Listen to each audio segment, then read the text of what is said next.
Right, let's get cracking. She's just returned to the hospital from her recent vision trip, journey to Kuwait, and I think she's a girl with a mission now. I think she's going to want to get in that room, whatever happens. Let's see. Chapter 14. A key. That's what I need to unlock the door to Mum's room. I realise now that's the purpose of these dreams, to get into that room. I still don't know what the cutscenes have to do with it all. And why did the dream make me watch the second cutscene again? Usually that only happens if you haven't completed your mission. Maybe my mission is to unlock the door, and after that I'll unlock the next cutscene. I can carry on visiting Amina. So you know, like in a game when you have to keep repeating a level, it starts in the same place. That's how she's feeling. Your turn, Izzy says, interrupting my thoughts. Izzy's brought some makeup into school to try on each of us. We're spending our lunch break hiding behind a stage in the hall, where the heaters are on full blast, playing with eyeshadow. We've all picked our own colour like we're in a girl band. Mine's purple. I smile back at Izzy and crawl over to where she's sitting. Are you going to be brave? She asks, like a parent chastising a child. I refused to do it earlier until Izzy reminded me we would take it straight off for lessons. Yes, Mum, I respond without thinking. Izzy's eyes widen, probably because she's thinking about my mum. Oops, I had a beat later, wondering if I've just said something really inappropriate. I laugh nervously and Izzy laughs with me, so I know it's not awkward. Then she asks about Mum.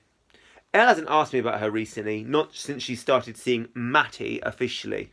They announced it online, and the whole year commented on it like they were celebrities. I tell Izzy about the hospital visits and how I've been going to Mum's flat. The doctors gave us some good news this morning. Mum twitched her hand in the middle of the night while the nurse was checking up on her. They think it might have happened a few times over the last couple of days. Apparently that's a sign she's getting better. That's amazing, Saf, Izzy says, hugging me, her long hair tickling my face. She always ties it up at school. Last year some of the boys used to pull off her hair bobble and throw it in the bin.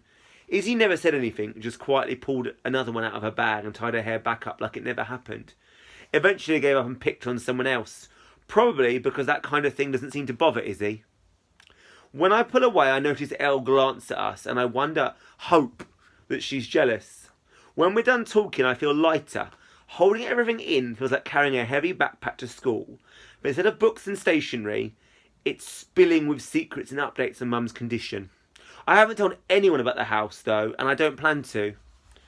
Okay, Izzy says when we're done talking. Now sit still or I'll make you look like you've got a black eye. A few minutes later, Elle calls for me across the stage.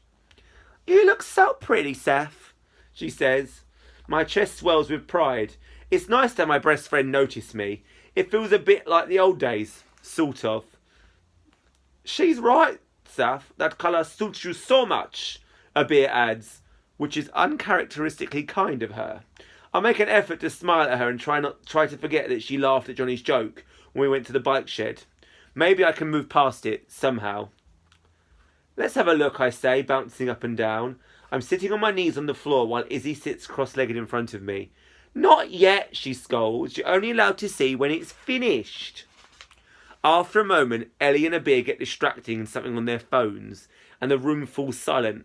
I'm suddenly very aware of how close Izzy is to my face, and it's making me feel insecure. I wonder if she notices the little dents in my cheeks from popping spots, my wonky eyebrows, or my frog-like eyes. Is she judging me, collecting my insecurities only to throw them back at me like Johnny did the other day? But Izzy frowned at him, didn't she? She didn't laugh the way Abir did. Do you want to do this sort of thing when you grow up? I ask. If only to distract myself from the bad thoughts. Izzy looks into my ideas for a second. Nah, I mean I enjoy doing it, but I prefer drawing. What kind of things? Like pirate ships or apples? Izzy laughs. Characters. She almost whispers it. I have a feeling it's because she doesn't want the others to hear. I didn't really have any friends when I joined secondary school, so I just drew them. Stupid, huh? I feel something flutter in my chest. I was so busy being protective of Elle, I never thought about what it would be like not to have a best friend. Can I see them? But Izzy doesn't respond, and I worry I've put her on the spot. So I try a different question. Have you ever watched any of the Studio Ghibli films? The animation is made up of these amazing illustrations. If you like drawing, you'll love the films. Izzy shakes her head, but she seems interested. My eyes widen. You have to. I go on for a while about all my favourites.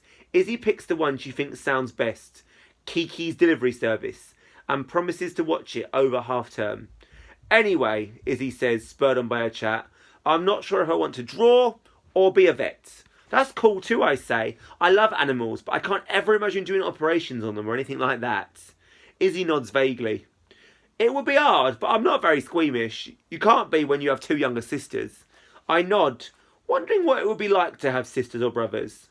I can't help but think of Auntie Zaina, who lives in Kuwait. Dad rang her the other day to tell her about Mum.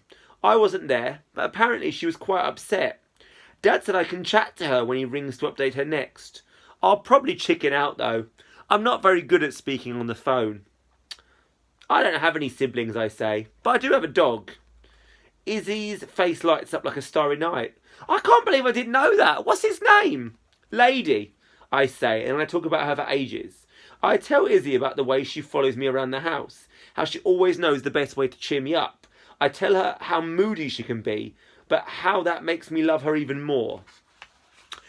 As I talk, I feel a warmth spread through my body. Maybe I don't have to have just one friend. Maybe there's room for someone else after all. Done, Izzy declares eventually, handing me a compact mirror. I look at myself and almost gasp. I love it. The purple makes my brown eyes sparkle, especially with the mascara Izzy added. I've never tried it before, but my eyelashes are like giant spider legs. In a good way. I frown. What's wrong? Izzy looks worried. I don't want to take it off for lessons. Izzy's face relaxes. You're really good. Have you thought of going into animal grooming? Bit of lipstick for the poodle, some eyelashes for the dachshund. Izzy laughs so loudly she snorts. Would you like your eyeliner in a cat flick style, Ms. Collie? She says in an overly posh voice. Oh, I couldn't possibly. Can't stand cats, I retort, and we fall into giggles. She takes her green eyelashes off and leaves a few minutes later to chat to one of our teachers before lessons start. I slide back towards the hall, lean against the radiator and let the warmth permeate through my body. I'm just about finished removing my makeup when something weird happens. I can smell it. Mum's perfume. I sit up and look around. I half expect Mum to jump out from behind the curtain and yell, "Surprise!" Then she'll tell me that she's cured and that she loves me and that she's sorry about our argument. I'll say the same and we'll go back to her flat together. I'll tell her all about the dreams and how she was like a sleeping princess waiting to be rescued from the tower. But she doesn't. Instead, I notice her perfume in Elle's hand. My body freezes and I count the number of drops she uses on herself and Abia. 1, 2, 3, 4, 5 dreams down the drain. Elle! I eventually choke out. Elle and Abia look up at me. What? She asks innocently. It was poking out of your coat, Seth. Sorry, it's cool though. Very vintage. I don't like Elle. I know I should be giving her the benefit of the doubt. And I know she's young, but she should be looking after her friends.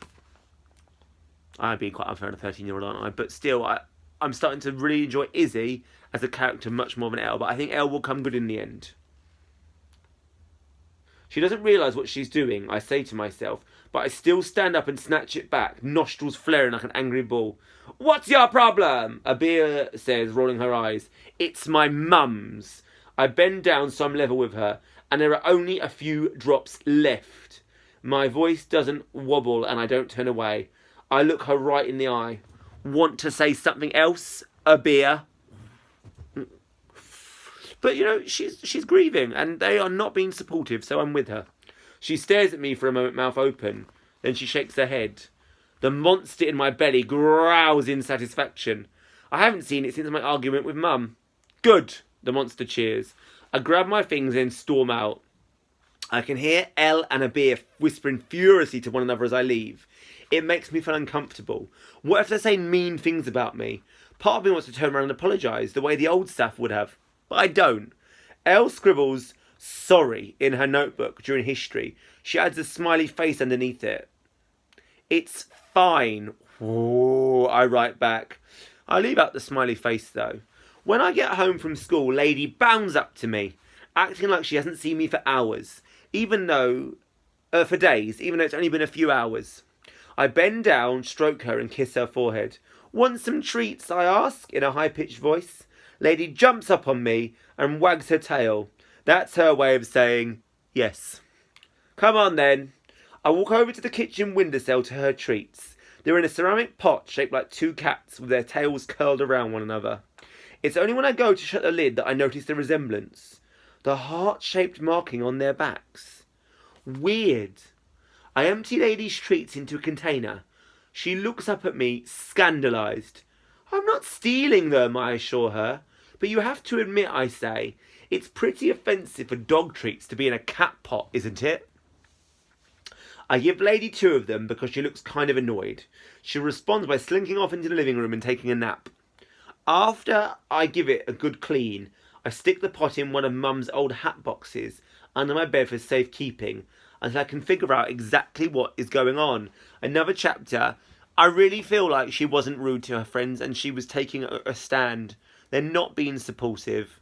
And I really like the way her friendship is developing with Izzy. And I feel like at the end of it, she'll be good friends with all of them. But she'll realise that maybe her and Elle had just been friends because they were at school together before. Whereas Izzy is a new friend and they have more in common. Right, chapter 15 coming up very soon.